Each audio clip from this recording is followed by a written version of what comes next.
예, 이제 전 시간까지 해서 General Measurement Approach에 그 빌딩 블록 1, 2, 3를 마쳤어요. 그러니까 보시면 아시겠지만은 사실 빌딩 블록 1에 대해서는 기준서에서 조금 나와 있어요. 물론 여기서 이제 더 자세히 적용 지침서에서 이제 설명을 하지만, 근데 빌딩 블록 2 디스카운트하고 빌딩 블록 3인 리스크 어저스먼트는 기준서에 얼마 안 나와 있어요. 물론 이제 뭐 다른 데서 이렇게 설명을 할 때 뭐 디스카운트는 뭐를 쓴다, 디스카운트율은 뭐를 쓴다, 뭐 아니면은 RA는 뭐 어떻게 한다, 뭐 이런 식의 내용으로 보조적으로 들어가 있는 거 빼고 딱 그 빌딩 블록 2, 3에 대해서는 적용 지침하고 결론의 근거에 있는 그런 보충 내용들이, 근데 그렇게 그거를 다 기준서에 넣어버리면 너무 크니까 기준서에서는 원칙만 이야기하는 거고, 물론 이제 적용 지침도 원칙이지만 어쨌거나 그거는 그냥 딱 한 절만 있고, 그죠? 눈치채셨겠지만 디스카운트하고 RA 이렇게 돼 있어요.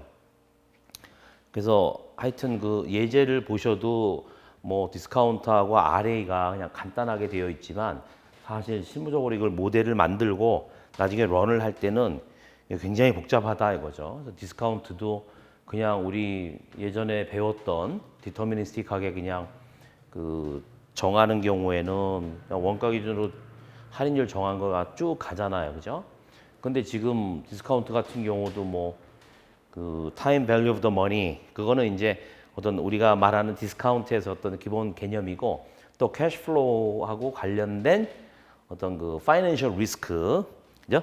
고유의 어떤 파이낸셜 리스크 말고, 근데 이런 부분까지도 이제 모델링 하려 그러면 그 아주 복잡하죠. 지금 이제 실무적으로 예전에 그러니까 IFRS 4 당 시대에 IFRS 4가 워낙 이제 그 당시 봤을 때 변화가 심하니까 1단계, 2단계, 페이스 1, 2로 나누자. 그래서 페이스 1 단계에서 아직 시스템이 다 구축되지 않았으니 좀 간략하게 해서 liability 그러니까 assessment test 아니면 adequacy test, 그래서 LAT라고 하는 거를 이제 유럽에서 제안을 했고, 한국 현재 이제 그거를 각 회사들이 하고 있어요. 그럴 때 이제 거기에서 그냥 나머지는 좀 복잡하니 그 할인율만 시나리오로 뭐 몇백 개 아니면 1000개 이렇게 이제 금감원에서 그 시나리오를 주고, 그리고 이제 회사마다 그런 LAT 결과를 내도록 하고 있어요. 여기 이제 부채에 대한 어떤 적정성 평가니까 그렇게 해가지고 부채에 대해서 나름대로 뭐 민값을 잡고 뭐 어떻게 이제 샥을 줘가지고 이렇게 뭐 나름대로 변동성 뭐 이렇게 이제 잡아가지고 하게 되면은 부채의 적정성과 이제 자본의 어떤 적정성, 그죠? RBC율이 따로 있지만 기존에 킥스 이전에 이 부분 자체도 이제 어떤 IFRS 그 17 이거 전면적인 시행에 대비한 게 옛날에 있었단 말이에요, 그죠? 근데 지금 이제 IFRS 17이 되고 나서 내용이 약간 이제 달라졌어요. 왜냐하면은 그 솔벤시 2라고 하는 거를 유럽에서 2016년 시행을 하고, 한번 시행한다 그래서 그냥 모든 회사가 다 완벽하게 시스템을 갖추고 이렇게 하는 건 아니에요. 액츄얼리 이 사이언스 프랙티스 에리어 자체가 그렇게 이제 간단한 게 아니기 때문에, 그래서 하여튼 그 안에서는 제가 뭐 십몇 년 전에 이제 영국에서 그 이제 ESG를 만들어서 이렇게 이제 판매하는 걸 봤는데, 이제 소프트웨어도 판매하고 컨설팅도 하고 굉장히 오래됐죠, 이제 거기엔. 그리고 이제 글로벌하게 뭐 보험회사하고 이제 그 일반 파이낸셜 인스티튜션 이런데 다 ESG 이코노믹 시나리오 제너레이터가 필요하기 때문에 거기에서 일드 커브를 그때 당시에도 막 한 5만 번 이렇게 스토캐스틱한 모델로 돌리고, 그다음에 일드 커브에 그러니까 숏텀, 롱텀을 다 이제 예측을 해야 되니까 그런 거에 대한 모델들이 굉장히 많아요. 역사적으로 뭐 예? 우리 같은 경우 쓸 때 뭐 헐앤존인가, 그리고 예전에는 이제 칵스 잉겔사 로사 마돌 이렇게 쓰고, 호앤리, 그래서 한국의 어떤 그 거의 관련된 파이낸스 쪽에 교수분들이 내놓은 것도 있고, 계속 그거는 이제 어떻게 하면은 미래에 대한 프리딕션이고 굉장히 중요한 거기 때문에, 워낙 이제 글로벌한 마켓의 변화 때문에 어떤 이자율이 제가 그랬잖아요. 그 이제 재화 시장하고 자본시장을 연결시켜주는 그런 매개 변수고 또 이자율을 통해서 어떤 그 경기 순환에 대한 정부의 어떤 정책을 시행하고 이런 아주 중요한 변수이기 때문에 그거 자체가 이제 점점 변동성이 커진단 말이에요. 그죠? 그래서 그런 부분이 사실 들어가야 돼요. 그래서 기준서에 보면은 뭐 이제 제가 여기 시행세 측에서 설명을 드렸지만은 어떤 경우에 이제 어떤 류를 쓴다 이렇게 이야기를 하고 이제 그 바텀업, 탑다운 이런 어프로치에 대해서 이제 설명을 드렸잖아요. 그죠? 그리고 이제 RA 같은 경우는 그 마찬가지로 이제 딱 37절인가 거기 하나 딱 나와 있는데 시행세 측에서는 이제 상당히 자세히 이야기를 하죠. 결론의 근거에 보면 또 여기에 대한 이야기들이 많아요. 그래서 지금 이제 RA까지 빌딩 블록 1, 2, 3를 제가 끝냈는데 CSM은 뭐 여기서는 따로 안 나와요. 왜냐하면 기준서 자체에서 CSM에 관련된 것들이 이제 많이 나오고 여기서는 이제 되게 보조적으로 설명을 해요. 기준서만 봐도 CSM 같은 경우는 사실 CSM은 자체적으로 확률론적으로 어떤 그거를 그 추정한다라기보다는 빌딩 블록 1, 2, 3에 의해서 디라이브 된다 그래요. 결과적으로 그냥 계산되어지는 거예요. 물론 그것도 빌딩 블록 1, 2, 3 자체가 이제 에스티메이션이니까 에스티메이션 결과에 따른 또 에스티메이션이라고 볼 수가 있겠지만 어쨌거나 그 부분은 빌딩 블록 1, 2, 3 그리고 이제 내가 보고 기간 사이에 어떻게 되는가 이런 거에 따른 어떤 무브먼트에 따라서 CSM은 0에서부터 이제 플러스 넘버로 굉장히 많이 변동을 하게 되고 또 마이너스로 떨어지게 되면 이제 로스 컴포넌트라는 게 또 새로운 개념으로 뒷받침을 해주고 이러면서 이제 회사의 어떤 손익에 영향을 미쳐요. 그랬을 때 이 RA 같은 경우가 어떤 변동성의 측면에서 보면 굉장히 이제 숫자가 크겠죠. 물론 이제 하다 보면은 전체 부채 금액, 뭐 빌딩 블록 1에 비해서 빌딩 블록 1, 2 합한 거에 비해서 뭐 그 커버리지별로 담보별로 내지는 담보의 콜레이션을 줘서 합했을 경우에 애그리게이트 했을 경우에 계약 그룹 단위별로 과연 전체의 어떤 그 빌딩 블록 1 내지는 빌딩 블록 1, 2 합의 몇 퍼센트인가라는 건 나중에 이제 결과적으로 알게 되겠지만 RA를 제가 그랬죠. 뭐 빌딩 블록 1 내지는 빌딩 블록 1, 2의 몇 퍼센트다 이렇게 하는 거는 그거는 그 기준서에 거의 완벽하게 이제 그 위배가 되는 거예요. 그리고 이제 이 RA 모델 자체가 이제 베이시스 포 컨클루전에도 나와요. 그리고 이제 그 제가 이 항목에서 설명을 드렸지만은 이제는 테크닉 하나의 구체적인 모델 스토캐스틱 모델은 알아서 하시오 하고 가장 이제 그 하나의 방법론이라고 하면서 얘기하는 거는 어떻게 하든지 간에 컨피던스 레벨 그죠? 내가 어떤 정해요. 리스크 애퍼타이즈 뭐 80%일 90%일 정하면 그거와 빌딩 블록 1인 그죠? 물론 이제 빌딩 블록 2까지 영향 두 개 하나하나 이게 빌딩 블록이니까 쌓여지니까 그죠? 2까지 빌딩 블록 1, 2 이 부분의 어떤 디스트리뷰션의 변동성을 구하게 되는 거란 말이에요. 그죠?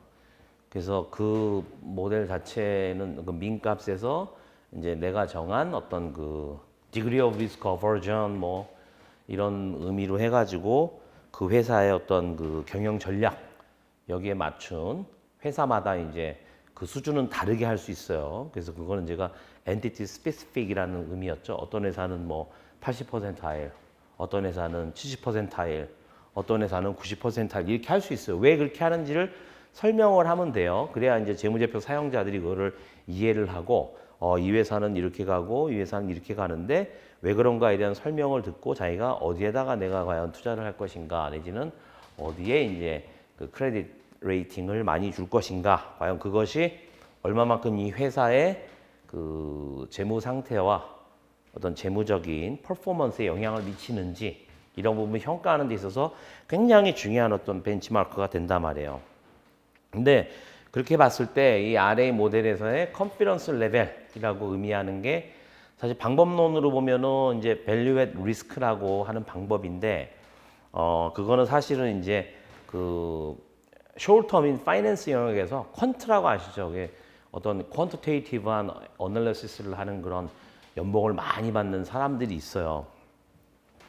그 사람들이 이제 그 어떤 그 블랙쉘스 포뮬라 같이 로그 노멀로 가정해서 이렇게 이제 그 어떤 그 volatility 변동성을 측정을 하고 표준화시킨 그런 모델이 있지만 유러피언 옵션 경우에 이제 아메리칸 옵션 가면은 굉장히 모델들이 다양하단 말이에요. 특이한 형태의 그런 어떤 옵션들에 따라서 프라이싱을 하는 모델이 있어야 시장에서 트레이드 된다고 그랬죠. 그죠? 그때 이제 쓰는 어떤 그거 자체도 마찬가지 개념이에요. 그러니까 그거는 그 용어라면은 이제 future payoff라고 하는데 그 underlying 어떤 아이템이 있잖아요. 그죠? 그럼 future payoff의 distribution. 그러니까 그러면은 이제 그거를 내가 스토캐스틱하게 시뮬레이션을 해서 민가가 베리언스가 있을 거 아니에요. 그죠? 그래서 거기에 따라 가지고 어떤 그 나름대로 변동성을 감안한 그런 프라이싱을 하게 되는 거예요. 그렇게 되면은 그것이 이제 트레이드가 되고 일반 이제 그걸 스페큘레이션 한다 그러는데 그런 스페큘레이터 말고는 일반 회사들은 이제 그런 금융 파생 상품 뭐 꼭 옵션만 있는 건 아니지만 옵션을 통해서 전문가의 의뢰를 받아가지고 구성을 해놓으면 이 회사는 어떤 경우에도 그 비용을 내면 어떤 경우에도 어떤 손실을 안 볼 수 있는 아니면 손실을 좀 줄여주는 그죠? 미티게이트하는 그런 의미가 있다 그랬죠. 그래서 퀀트들이 이제 개발한 건데 물론 이제 액츄얼 사이언스에서도 뭐 스탠다드 디비에이션을 쓴다든지 베리언스를 쓴다든지 이런 식으로 이제 어떤 디스트리뷰션 어프로치를 하긴 했는데 그거는 이제 스토캐스틱 어떤 시뮬레이션을 하는 상태가 아니고 그냥 이제 개념상으로 해가지고 그냥 자연스럽게 그냥 대수적으로 애드해주는 이런 형태가 됐어요. 하지만 이제 컴퓨터가 발달하고 그다음에 계속 거기에 대한 이제 지식이 쌓이면서 정말 엄청나게 많은 논문들이 쏟아져 나왔어요. 특히 이제 그 클레임 관련해가지고 엄청나게 많은 모델이 나왔는데 이제 실무적으로 보게 되면은 스타팅 포인트가 있어요. 이제 그 제가 이제 예제를 좀 보여드리려고 오늘은 이제 RA를 계산하는 모델링 이제 엑셀로 해가지고 제가 이제 소프트웨어를 개발할 때 모 회사에서 이제 개발을 하는 시점에 그 소프트웨어가 완성은 안 됐지만 개발하는 시점에 이제 그 개발자한테 보여주는 걸 엑셀로 하면 그 사람들이 이제 로직을 이해하니까 그런 식으로 만들었던 거를 잠시 이제 그 보여드리려고 그래요. 지금까지 뭐 그냥 숨도 안 쉬고 쭉 달려와서 조금은 이제 끈기를 가지고 저를 이제 따라오셨을 텐데 이번 시간에는 좀 예제를 보여드리려고 해요. 그래서 이게 뭔가 그래서 그 기원은 사실 여기 파일을 제가 보여드리면 여기까지 이제 RA는 끝난 거고 파일을 제가 보여드리면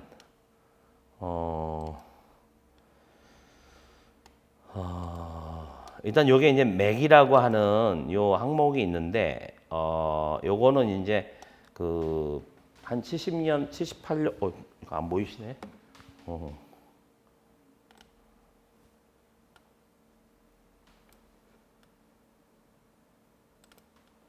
네, 여기 맥이라고 하는 부분이 있는데 이 부분은 사실 그 이제 손해보험 쪽에 이제 리저빙이라는 업무가 있어요. 그게 이제 밸류에이션 한다 그러잖아요. 그죠? 부채 금액을 확정하는 추정하는 그런 이제 디터미니스틱한 과정들을 쭉 해왔는데 한 70년대 말쯤에 독일에 이제 뭐 회사 이름 밝혀도 되겠죠, 그죠? 우리나라 아니니까 뮤닌 리, 그죠? 뮤닌 리인슈런스 컴퍼니라던 액츄리가 토마스 맥이라고 있어요. 이제 이 사람이 하면서 여기 참 내가 뭔가 뭐 굳이 이제 이름을 붙이자면은 뭔가 하여튼 전통적인 방법에 의해서 뭐 디벨롭먼트 메서드를 쓰건 다른 어떤 방법을 쓰건 내가 어떤 모수를 추정을 해서 미래에 추가적으로 얼마만큼 지급을 해야 되는가, 그죠? 실손보험에서는 이게 한번 보험사고 터졌다고 딱 럼섬으로 페이가 나가는 게 아니기 때문에 하여튼 실제 손실을 갚아주는 거고 실제로 이제 이게 종결될 때까지 오래 걸린다 그랬잖아요. 그래서 그게 이제 디벨롭먼트 메서드 이하 이제 여러 가지 방법들이 수십 년간 개발되어 왔는데 이 사람이 이제 그 업무를 하다가 이렇게 하게 되면은 내가 디스트리뷰션 가정 없이 뭔가 어떤 변동성에 관련된 어떤 그 뭔가 아이디어를 얻을 수 있겠다라고 해가지고 그걸 이제 처음으로 논문을 냈어요. 저 이거 처음 본 논문은 타자기로 친 논문이에요. 이제 옛날 시대니까 지금은 이제 찾으시면은 타자기로 친 논문보다는 이제 다시 워드로 깨끗하게 된 논문이 나오지만 제가 처음 봤을 때는 그 논문이 있고 지금 있을 수도 있죠.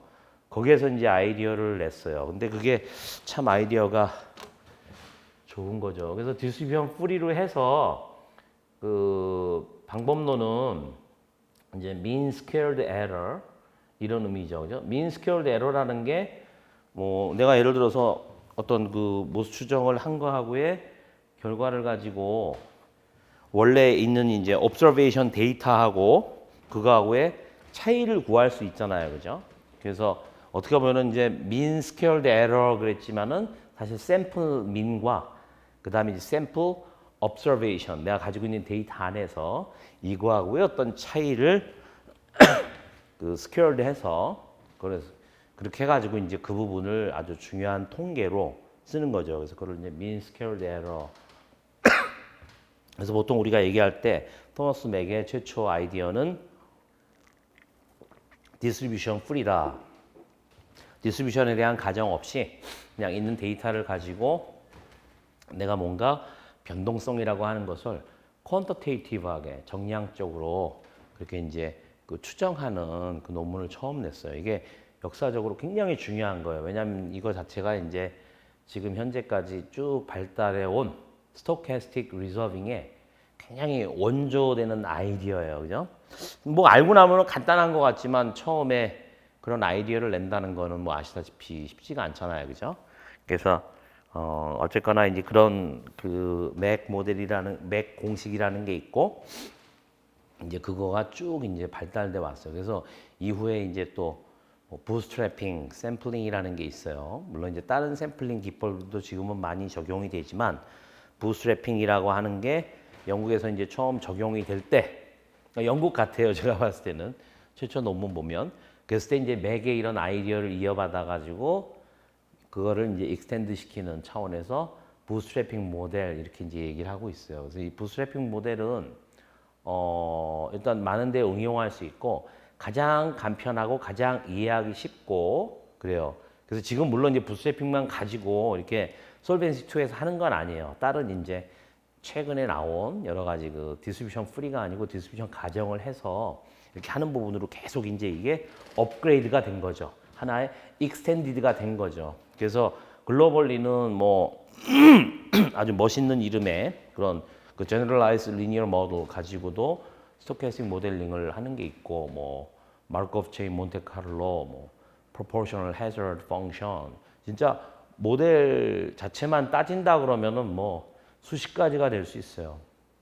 뭐 그런 상태인데 어쨌거나 기본적인 아이디어는 토머스 맥에서 시작을 했고 그다음에 실무적으로 가장 많이 쓰는 거는 이제 맥의 아이디어에 기초한 부스트래핑 그래서 맥 부스트래핑이라고 이야기를 하는데 그 부스트래핑 모델의 기본적인 거를 제가 보여드리면서 아 이게 제가 이제 그렇게 얘기했잖아요, 그죠? 이거는 이제 계약 그룹 단위로 해가지고 빌딩 블록 1, 2, 3를 측정을 하게 되는데 게다가 이제 RA 특성 얘기했을 때 담보 단위로 해야 된다 그랬잖아요, 그죠? 근데 어째 한 담보를 집어서 이거는 이제 미래에 현금 흐름이잖아요, 그죠? 그 클레임에 따라서 죄송합니다. 이 캐시 아웃플로우예요. 현금 유출이 클레임 유출이 얼마나 나갈 것인가라는 거에 대한 변동성을 잡는 거예요, 그죠? RA 자체는 by definition 그 미래에 나가는 금액 그리고 어느 시점에 나가는가. 왜냐면 빌딩 블록 2도 있으니까 그 time value of the money adjustment하고 파이낸셜 리스크 관련돼 가지고는 제가 뭐 요번에 이제 언급을 안 할 건데 그거는 봐서 제가 한번 아직까지 이제 모델을 만들거나 그런 건 아니기 때문에 하여튼 요걸 보여드리면서 아 이게 글로벌리 외국에서는 아 이거를 실무자들이 일단은 가장 먼저 쓰는구나. 그러니까 아무리 내가 멋진 모델을 갖다 놔도 일단은 맥의 숫자하고 그다음에 맥 부스트래핑은 어디나 갖추고 있어요. 그런 상태에서 이제 more sophisticated, more complicated한 그런 모델들을 가져다가 이제 쓰죠. 그러니까 한두 가지 모델만 가지고 하는 게 아니고 항상 서너 가지를 구축을 해놓고 시뮬레이션의 어떤 결과들을 비교하는 거죠. 그래서 사실은 스토캐스틱 시뮬레이션이라고 하는 거는 selection of simulation result라고 하는 것도 굉장히 중요한 거예요. 왜냐하면은 그 by definition 스토캐스틱 시뮬레이션을 하게 되면 내가 매번 하다 못해 내가 모수를 안 바꾸고 다시 그거를 돌린다고 하면은 결과가 다르게 나오겠죠. 그래야 스토캐스틱 아니에요, 그죠? 그러니까는 그게 엄청나게 차이 나진 않지만 어쨌거나 달라지고, 근데 그게 달라지면은 숫자가 움직이기 때문에 항상 그런 소프트웨어들은, 그리고 그거를 모델을 만들게 되면 이제 그런 그 스토캐스틱 시뮬레이션의 results, 그죠? outcome, 시나리오 outcome, 또 이제 그 시뮬레이션의 realization이라고 그래요. 내가 10만 번 돌렸다 그러면 첫 번째부터 10만 번까지의 그런 realization 결과를 세이브를 해요. 그렇게 해가지고 숫자를 확정시켜야 되니까. 그래서 그 과정 자체도 이제 만만한 작업이 아니에요. 그 모델링을 해서 그거를 운영하는 분들은. 어쨌거나 여기에서도 이제 그런 식으로 바뀌어지는데, 기본적인 아주 기본적인 모델을 제가 보여드리면서 간략하게 이제 설명을 드리고자 합니다. 요거는 이제 결과인데 이제 손해보험 쪽에서 이제 일하시는 분들이 처음에 듣기에 이제 힘들 텐데, 제가 여기 어떤 reserving, estimating unpaid claims using basic technique 해가지고 북미에서 쓰는 실무 교재이자 그 casualty exam 5에 포함되어 있는 그런 교재를 제가 번역을 해놓은 게 있어요. 이제 학원에서 구입하시면 되는데, 그 강의를 지금 언제 할까 생각 중이긴 한데, 어쨌거나 그 개념이 좀 없으신 분들은 좀 그렇게 해서 좀 지식을 갖추셔야 될 것 같고, 가장 기본적으로 많이 쓰는 거에 대한 설명을 해드릴게요. 그러니까 이제 요게 지금 accident year가 있고, 요게 이제 그 CY 하고의 어떤 그 develop period라고 그래요. development. 그러니까 예를 들어서 지금 현재는 2010년 12월 31일 말 시점에 내가 과거 데이터를 어떻게 보면은 이제 그 발생 기준으로 해서 쭉 데이터를 디스플레이 하는 거예요. 그러니까 과거 데이터를 애그리게이트 한 거죠. 그래서 2010년에 여기 1이라고 표현되어 있는 거는 2010년 그 1년 내에 누적 지급액인데, 요건 1년이니까 이제 요만큼, 요거 단위가 이제 그 다르겠죠. 하여튼 1000 단위로 한다 그러면 아니면은 그 100만 단위로 한다 이러면은 이게 34억 이런 식으로 되겠지만은, 어쨌거나 요만큼이 지급됐다 그러고, 2009년은 지금 1년 전이잖아요, 그죠? 그 전년도에 발생한 거는 2009년에는 요만큼이 지급됐고, 2010년이 여기 처음이니까 2010년에는 여기에다가 플러스 66 얼마가 합해져 가지고 76 얼마가 합해져서 2010년에는 요만큼이 누적 지급액이 되는 거예요. 2008년의 경우에는 2008년, 2009년, 2010년까지 해서 총 3년간의 누적 cumulative paid loss amount가 요만큼이 된다라고 해요. 그래서 이거는 이제 그 기존에 그냥 그 트랜잭션 데이터 클레임 쪽에 그 CY로 내가 있는 데이터에 각각 클레임별로 어떤 엑스런 데이트가 있기 때문에 요 DY만 우리가 프로그래밍으로 해서 계산을 해내고, 이 숫자 자체는 썸을 해버리면, 그룹 바이 썸을 해버리면, 그 SQL 기준으로 하면, 그러면은 이렇게 빨간 거 아래 요렇게 돼 있는 요 트라이앵글이 만들어져요. 왜 이렇게 하느냐? 대부분의 보험계약이 occurrence base예요, 그죠? 제가 이제 기준서에서 설명을 드렸지만은 claims made 같은 경우는 이걸 RY로 해야 돼요. report year 기준으로. 그래서 accident year 기준하고 report year 기준, 이거의 차이는 이제 pure IBNR이 없이, 그죠? 보고된 기준으로 하니까. 그런 거는 claims made contract라고 하는 거를 할 때 쓰는 거예요. 그게 이제 많지 않고 일반 보험 쪽에 이제 있는 거니까 일단은 AY의 기준만 이해해 주시고, 만약에 이제 이게 생명보험이라고 하면 여기처럼 이렇게 증가하지 않겠죠. 이거를 꼭 이렇게 지금은 액시던 이어 기준으로 했지만 액시던 먼스로 만들 수 있고 액시던 쿼터로 만들 수도 있겠죠, 그죠? 또 반기로 만들 수도 있어요. 그죠? 그래서 제가 캐나다에서 일할 때는 기본적으로 월 단위로 만드는 거에 그다음에 분기 단위, 그다음에 이제 그 반기 단위 이렇게 다 만들었던 기억이 나는데, 근데 어쨌거나 생명보험 같은 경우는 이제 그렇게 만약에 월 단위로 했다라고 치면 여기하고 많이 지급이 안 되겠죠. 물론 이제 뭐 몇 개월까지는 가겠죠. 그건 회사마다 이제 데이터를 내가 예를 들어서 월 기준으로 해서 뽑아보면 알 수가 있어요. 그게 이제 최종적으로 다 지급 종결될 때까지 얼마가 되느냐. 근데 페이스 어마운트를 지급하는 거니까 사실 실손보험처럼 이렇게 partial payment가 부분적인 100을 다 지급을 하는데 뭐 20, 30, 뭐 50 이런 식으로 partially 지급하는 경우가 아닌 경우에는 이게 테일 자체가 테일이라 그래요. 전체적으로 이제 최종 손해까지 지급 종결될 때까지 쭉 애그리겟 기준으로 지급을 하는 그런 부분에 있어서 다 끝나게 되면은 테일이라고 하고, 그 부분이 다 끝나게 되면 그거를 ultimate loss라고 그래요. 그래서 우리는 뭐 궁극 손해율 이러기도 하는데 그냥 최종 손해액 이런 식으로 많이 번역을 하더라고요. 그래서 요 데이터를 일단 만드는 게 그 경험 데이터에서 빨간 거 위쪽까지는 일단 우리의 트랜잭션에서 확정된 숫자 이렇게 이해하시면 돼요. 그리고 이제 쭉 여기 옆에를 좀 예를 들어서 보게 되면은 여기에서 이제 여기에서 여기를 보면은 이제 금액이 여기도 이제 조금 증가하는 걸로 이렇게, 요 데이터는 어느 회사의 데이터가 아니고 제가 우리 같이 일하는 직원들하고 해서 아예 그 클레임 데이터 DB를 만들고 거기에 따라서 이거를 구축해 놓은 거예요. 이걸 좀 줄여보죠.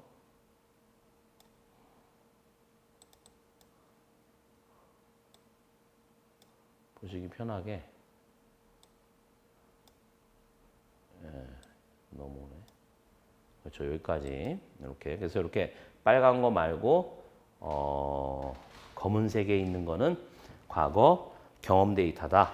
그리고 이거는 accident year, development year로 돼 있지만 accident month, development month로 그렇게 될 수도 있다. 이제 IFRS 17에서 어떤 특히 일반 자동차하고 일반 보험 같은 경우는 월 단위로 해야 될 거예요. 뭐 분기 단위로 해도 되겠지만 기본적으로 월 단위에 대한 어떤 추정과 분기 단위 추정 이런 것들을 또 비교했었기 때문에 예전에도 그렇게 했어요. 수십 년 동안. 그래서 항상 먼트 단위로 해놓고 그 다음에 이제 이니셜 레코그니션 시점에서는 다 LRC 아니에요, 그죠? 리메이닝 커버리지에 대한 거기 때문에. 그리고 예를 들어서 3개월마다 보고주기인데 3개월 지났다. 3개월 전에 들어온 계약이 3개월 지났다라고 하면 3개월까지 발생된 클레임들은 LIC로 가는 거고, 그래서 GMA를 적용해야 되고 나머지 남아있는 9개월치가 바로 LRC가 되는 거죠. 거기에 대해서 내가 뭐 PA를 적용해도 되고 GMA를 적용을 해도 되고 이렇게 이제 달라지게 되기 때문에 여기까지는 하여튼 이때까지 과거에 발생된 그런 클레임들에서 지급한 것들을 누적 기준으로 기간이 지남에 따라서 이렇게 이제 합쳐놓은 거라고 보시면 돼요. 빨간 거는 뭐냐면 제가 이제 설명을 드릴 텐데 디터미니스틱하게 내가 뭔가 이제 여기에서 얘기하는 손해액 진정계수라는 게 있어요. Loss Development Factor, 그래서 LDF라고 하는데 LDF를 이제 확정을 시키게 되면 그러면은 이제 거기에 따라서 요거는 빨간 거는 이제 추정치예요. 누적 기준으로 해서 추정치예요. 그래서 이제 여기에서 요걸 빼면은 요때 얼마만큼의 순지급 손해액이 있는가라는 거를 내가 LDF라고 하는 하나의 파라미터를 추정함에 따라서 그 결과적으로 얼마라고 디터미니스트하게 예상을 하는 거예요. 그래서 이거는 뭐 컴퓨터도 없고 뭐 전자계산기도 없는 옛날 시절에도 이렇게 이제 썼다고 하니까 이제 오래전부터 이거를 미래를 과연 내가 어떻게 예측을 할 것인가. 그래서 기본적으로 대차대조표에 내가 부채를 잡을 때 미래의 어떤 추가적인 지급 손해액 나갈 거를 각 클레임별로는 따로 이제 통계를 내겠지만은 케이스 아웃스탠딩 리저브 어마운트가 딱 들어가는 거죠. 발생 기준으로 인정을 해주는 거죠. 아직 트랜잭션이 발생을 안 했지만 미래에 지급될 거 이 부분을 클레임별로 클레임 어드저스터들이 추정한 금액을 부채로 넣고 그 다음에 또 하나는 이제 그 incurred but not reported 그리고 이제 뭐 보통 얘기할 때 이제 광의 IBNR은 거기에서 이제 그 케이스 아웃스탠딩 각 클레임들의 금액이 변동할 수도 있으니까 그것까지 포함해서 그다음 pure IBNR 진짜로 incurred but not reported yet 그러니까 나중에 보고되는 것들 경험적으로 보니까 있잖아요, 그죠? 그 두 가지를 합쳐가지고 이제 광의 IBNR은 그 전체적으로 총액 추산해가지고 bulk reserve로 또 IBNR 어마운트를 이렇게 잡았어요, 그죠? 그러니까 부채 금액에서 가장 금액이 어떻게 보면은 큰 것 중에 하나죠. 손해보험 회사 같은 경우. 그래서 그거를 추정하는데 이런 모델들이 컴퓨터도 없고 전자계산기도 없고 뭐 주판이 어디서 발명됐는지 모르지만은 젊은 분들은 그 주판이 뭔지는 모르시겠구나. 그래서 하여튼 그런 거의 뭐 매뉴얼리 자기가 계산해 가지고도 할 수 있는 그런 모델로 해서 수십 년 쓴 거예요. 자, 기본적인 맥의 아이디어는 뭐냐면 여기에서 지금 내가 요 이제 링크 레이쇼라고 제가 해 놓은 건 뭐냐면 저것도 이제 여러 가지로 산출할 수 있지만 예를 들어서 여기에서 이제 보시면 이렇게 된단 말이에요. 그러니까 여기를 합쳐가지고, 그죠? 여기 지금 누적으로 진전된 거 아니에요, 그죠? 요 금액을 합하고, 그죠? 그거를 분자, 요거를 분모하게 되면은 이 합한 금액과 이 합한 금액이 거의 2.09배다 이런 식으로 나누죠. 그래서 그거를 이제 보통 Basic Chain Letter Volume Weighted Average라고 그렇게 이야기를 해요. 그래서 그거를 링크 레이쇼라 그래요. 왜냐하면 이렇게 하고 그 다음에 요거는 또 여기까지 한단 말이에요, 그죠? 데이터가 요거는 이제 없으니까 여기까지 이렇게 합해가지고 해요. 그래서 요거를 이제 이게 사다리, letter, 그죠? letter가 사다리인데 letter가 이렇게 서로 체인처럼 연결돼 있다 이거예요. 그래서 이거를 이제 보통 basic chain letter라고 하고 그리고 이제 계산을 해보면은 그 볼륨 웨이티드 에버리지라 그래요. 요 각각에 대한 또 이제 트라이앵글에서 링크 레이쇼를 내고 거기까지는 이제 내용이 너무 많으니까 어쨌거나 그렇게 해서 링크 레이쇼를 내가 만들면 요거 자체가 이 경험 데이터를 가지고 본 1차 년도에서 2차 년도 진전될 때 여기에 비해서 여기의 금액이 얼마나 증가하는지를 나타내는 그런 통계를 우리가 얻을 수 있어요. 그걸 갖다가 일단은 링크 레이쇼라고 하자 이거죠. 그렇게 되면은 여기까지 쭉 오면은 내가 10년에 걸쳐서 쭉 이걸 살펴보니까 10년 경과하고 나면 얼티밋 로스로 가더라. 그래서 요거는 그냥 얼티밋 로스가 요걸로 끝난다. 더 이상 순지급액이 없다. 그죠? 10년치 같은 경우는 데이터를 제가 만든 거니까 10년 지나서까지 디벨롭이 됐는데 얼티밋 로스가 이렇게 되니까 얘는 더 이상 지급이 없는 거다. 여기도 마찬가지죠. 9년까지 됐는데 요거 이제 9년까지 와서 10년. 그래서 사실 10년 차에 가서는 얼티밋 로스가 된다라고 가정을 해요. 저게 이제 10년 이상 넘어간다 이러면은 이제 우리가 보통 테일 팩터 그래서 테일 팩터도 줘요. 그 이후 것까지. 기준서에 보면은 이렇게 이제 오래 걸리는 이런 경우는 요 위에 있는 요 까만 요 트라이앵글 있죠? 이거를 claims development라고 하는데 손해액 진전 이 데이터를 담보별로 10년 넘어가지 않게 10년 넘어가는 거는 뭐 그 나름대로 10년에다가 합한다든지 아니면은 하나 더 넣어가지고 뭐 10년 이후 이렇게 합쳐가지고 10년까지는 다 공시를 해야 돼요. 그 재무제표 뒤에 그 부록 내지는 어떤 그 풋노트 그러니까 예전에는 그거 자체를 이제 액츄얼리티 레포트에서 따로 들어갔는데 지금은 아예 그 기준서에 우리가 공시할 때 굉장히 제가 엄청나게 많은 양이 될 거다라고 하는 부분이 이거를 다 넣어줘야 돼요. 그래서 그렇게 되고 그 다음에 여기 얼티밋으로 가는 거는 이제 더 이상 없으니까 1이 되겠죠. 왜냐하면 요거 나누기 요거 만약에 내가 그렇게 된다 그러면 똑같으니까 1이 될 거 아니에요. 그죠? 그래서 이 베이직 체인 레러로 해서 볼륨 웨이티드 에버리지로 내가 냈을 때 1이 되게 된다 그러면은 여기가 아, 이제 모든 클레임들이 다 지급이 더 이상 안 나오고 종결됐구나라고 이해할 수 있어요. 9차년도에는 아직도 0.000915%는 더 지급이 돼야 된다. 이거죠. 얼티밋 로스 기준으로. 그래서 사실 요거를 역수를 취하면 지급율이 돼요. 요걸 나눠 가지고. 아, 그래서 요게 한번 해 볼까요? 요거 해 가지고 여기 지금 안 넣어 놨는데 여기에서 예를 들어서 여기 있는 거 요거요. 이거를 아니죠. 그냥 1 나누기 편하게 이렇게 하면 그죠?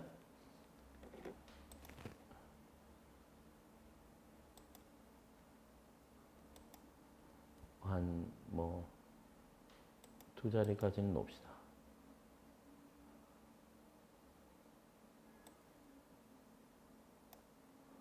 이렇게 돼요. 그래서 이걸 갖다가 만약에 한번 그래프로 그려보면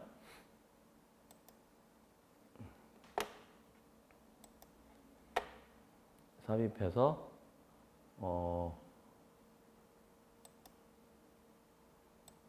그래프로 한번 그려보면 이렇게 됩니다. 그래서 어디를 향해 가느냐? 여기 퍼센트로 되어 있는데 2를 향해서 가죠. 쭉 시작해서 뭔가 좀 어디서 많이 본 듯한 거 아닌가요? 이게 그죠? 여기 시작해서 이렇게 1로 간다. Cumulative Density Function하고 비슷하죠, 그죠? CDF로. 그래서 하여튼 요거를 추정을 해서 이게 이제 그 LDF라고 하는데 보통 뭐 Cumulative LDF라고 하기도 하죠. 근데 그거 자체가 Cumulative 그 Development Factor 그래서 CDF인데 Cumulative Density Function CDF랑 유사하게 이렇게 나타나요. 그래서 이거를 보통 지급률 그러죠. 이게 이제 누적 지급액에 대해서 만들어진 거니까. 그래서 이렇게 누적 지급율로 해가지고 뭔가 디스트리뷰션에 피딩을 할 수 있다는 아이디어가 있겠죠. 여기까지는 이제 너무 나간 거고 이제 실무를 하고 스토캐스팅 모델링을 할 때 이 인포메이션이 굉장히 중요할 거 아니에요, 그죠? 근데 예전에는 이제 거기까지는 안 가고 그냥 지급률이다 이렇게. 그래서 최종 손해까지 갈 때 이게 100%인데 그 전에 기간이 디벨롭됨에 따라서 몇 프로가 쭉 지급이 되는가 이런 거를 보여주는 거는 굉장히 중요한 어떤 내가 산출하는 어떤 기본적인 통계죠. 중요한 어떤 인디케이터가 된단 말이에요. 근데 어쨌거나 요 Cumulative Development Factor 요거를 적용을 해서 여기 있는 것들을 채워넣을 수 있다 그런 얘기예요. 그래서 여기서는 지금 이제 요거를 이용해서 쓰겠지만 예를 들어서 여기 있는 숫자는 지금 요거는 우리가 요 링크레이션 낼 때 안 했잖아요. 그죠? 사용을 안 했어요. 그렇지만 여기에 있는 거는 예를 들어서 요 금액 곱하기 요게 의미하는 게 뭐냐? 1차 년도에서 2차 년도로 갈 때 전체 여기에 있는 요 10개년의 데이터를 가지고 추정을 해서 내가 확정한 게 요거라고 하면 요거 곱하기 요거만큼이 누적 지급액 이렇게 된다 그런 얘기죠. 예를 들어서 여기에 있는 거는 이제 추정해서 계속 그걸 추정해 가는 건데 여기를 보면은 여기에서 내가 요거를 추정을 했지만 이제 여기 금액에다가 요 밑에 있는 요 금액 곱하기 요게 뭐겠어요, 그죠? 4차 년도에서 5차 년도 그 기간으로 갈 때 1.33832만큼 커진다라고 하니까 그걸 곱하면 요 금액이 되는 거예요. 이런 식으로 하면 디터미니스틱하게 내가 셀렉션을 한 그런 그 링크 레이쇼 손해액 진정 계수에 의해서 미래에 대한 금액을 예측을 할 수 있는 거죠. 그래서 예전에는 그 액츄얼 라이빌리티 그래서 이 부분 자체가 사실 미래 여기까지가 2010년이잖아요. 그죠? 여기 이렇게 사선으로 올라가는 거는 내년도 2011년도 말에 지급되는 거에 대한 예상 아니에요. 그죠? 그러면 각각 여기에서 이거를 빼면 이렇게 2011년도 CY 기준으로 추가적으로 페이가 되는 금액이 나오고 여기에다가 디스카운트를 적용을 해서 보통 이제 예전에 제가 처음 이제 캐나다 살 때 액츄얼 라이빌리티 해가지고 디스카운트 한 걸 했어요. 물론 이제 북을 할 때는 디스카운트 안 했어요. 그러니까 뭐 그 미래에 대한 저런 그 추가적으로 지급되는 거에 대한 추정을 디터미니스틱하게 하는데 그 재무제표에다가 하나의 그 부채를 넣을 때는 디스카운트를 안 한 숫자를 넣었다고 이제 참고적으로 알려드리고 자 그렇게 되면은 이제 맥의 아이디어는 뭐냐? 내가 이제 얘를 선택을 했잖아요, 그죠? 요거하고 요거는 이제 요거는 어떻게 되냐면 요거는 지금 여기까지 쭉 곱하면은 얘가 나와요. 얘는 여기서부터 쭉 곱하면 그래요. 왜냐하면 여기에서 요거 넘어갈 때, 그러니까 요거 같은 2에서 3, 요거는 3에서 4, 얘는 4에서 5 이런 식으로 넘어가는 거를 쭉 곱해주게 되면 공식으로 그걸 이제 논문을 보면은 이제 노테이션에 의해서 공식으로 나타내지는데 누적이죠. 그러니까 얘가 말하는 건 뭐냐? 아, 요때 손해액이 요게 최종 손해액인 요걸로 가기 위해서는 요거를 곱해주면 된다 그런 얘기예요. 그래서 요거를 이제 제가 보면은 프로덕트로 해놨잖아요, 그죠? 그래서 아 요렇게 그 cumulative 그 development factor 이거를 추정하는 요 모델은 이제 loss development 모델인데 요런 특성 때문에 이제 승수 모델 그렇게 돼요. 그러니까 이제 그 multiplicative 모델이 되죠. 각각의 development에 해당되는 저는 link ratio 거기에 해당되는 loss development factor를 쭉 ultimate 손해까지 가는데 그 숫자들을 다 곱해주면 그렇게 된다 이거죠. 그래서 요거를 요걸 이용해서 어떻게 되죠? 이제 여기에 그 최종 손해액이 있죠. 여기에 있는 최종 손해액에다가 내가 대표 선수를 추정을 한 거 아니에요, 그죠? 여기 손해액에다가 거꾸로 얘네들을 이용해서 요 히스토리컬 트라이앵글을 다시 만들어요. 이거는 내가 만드는 거죠. 뭐에 의해서? 내가 추정한 최종 손해액에다가 내가 추정한 뭐에 의해서 베이직 체인 레러 아니면 볼륨 웨이티드 에버리지로 한 요 LDF를 여기다가 역으로 적용해서 얘를 만들 수가 있겠죠, 역으로. 그죠? 그러면은 나는 지금 트라이앵글을 두 개 갖게 돼요. 하나는 실제 히스토리컬 데이터 얘하고 좀 안 보이시겠지만 줄여서 아니 이렇게 하죠. 여기에다가 내가 그 경계를 넣어가지고 이렇게 하면 요거는 실제 데이터잖아요, 그죠? 근데 얘는 내가 그 만드는 거예요. 그러면 여기에 있는 숫자들하고 얘하고 당연히 다르죠. 예? 이제 얘는 실제 데이터고 얘는 내가 선택한 LDF 그 추정한 얼티밋 로스의 LDF 선택한 LDF 모수의 하나로서 이걸 적용해서 역으로 리버스로 계산을 한 거예요. 여기까지 이해되시죠? 예? 하여튼 잘 이해가 안 되시면은 다시 또 질문을 하시고 그러면은 실제하고 요걸 하나의 피티드라고 보자 이 얘기죠. 아 식으로 보면은 그죠? 한번 보시죠. 예를 들어서 여기에 2004년도 3년도 디벨롭 요 숫자하고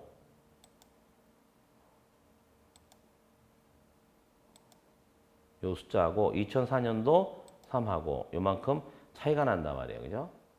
예? 왜냐면 얘는 실제고 얘는 내가 선택한 모수에 의해서 추정한 얼티밋 로스의 리버스로 LDF를 나눠가지고, 그죠? 나눠서 요만큼의 숫자를 얻었어요. 그러니까 실제와 얘는 피티드라고 하기에는 그런데 하여튼 내가 추정한 그 결과 가지고 역으로 이제 계산한 거라고 생각을 하면 되겠죠, 그죠? 그래서 여기 이제 fitted data triangle 이렇게 돼요.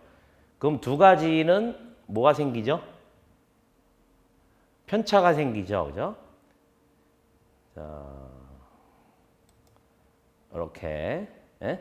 그래서 요거를 Pearson residual 잔차라 그래요. 우리말로 그러는 것 같은데, 그러니까 아직 스케일링을 하지 않은 Pearson 잔차다 이렇게 얘기할 수 있어요. 요거는 뭐냐? 요 두 개 이제 요 합이 아니고 얘하고 얘는 원래 데이터고 얘는 내가 fitted 된 거라고 보면 이거하고의 차이를 D18에 요 꺽쇠 0.5면은 루트죠. 그게 바로 피어슨 리시주얼이에요. 잔차를 이렇게 만들어요. 그렇죠? 그러면은 지금 요게 마지막 것들은 지금 쭉 여기 보시면 알지만은 마지막 것들은 똑같아요. 이렇게.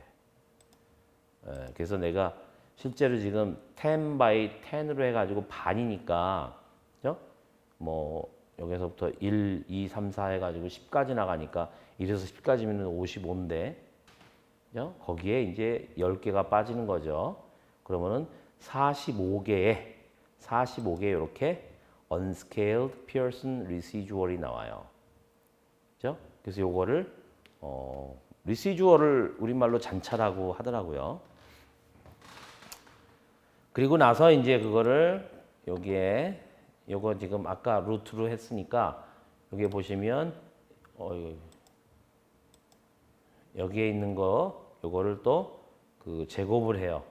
그럼 여기에 Pearson chi-square terms가 되고 그 다음에 이제 스케일 파라미터를 주는데 요건 뭐 이제 자세히 그 공식에 의해서 그 피어슨 리시주얼하고 이제 chi-square 요 만드는 과정에서 우리가 이제 보는 거예요. 요거 자체도 지금 샘플 어떻게 보면 이제 variance, variance to mean 그 이제 그 나눠 가지고 샘플 mean과 샘플 variance 차이를 낸 거예요.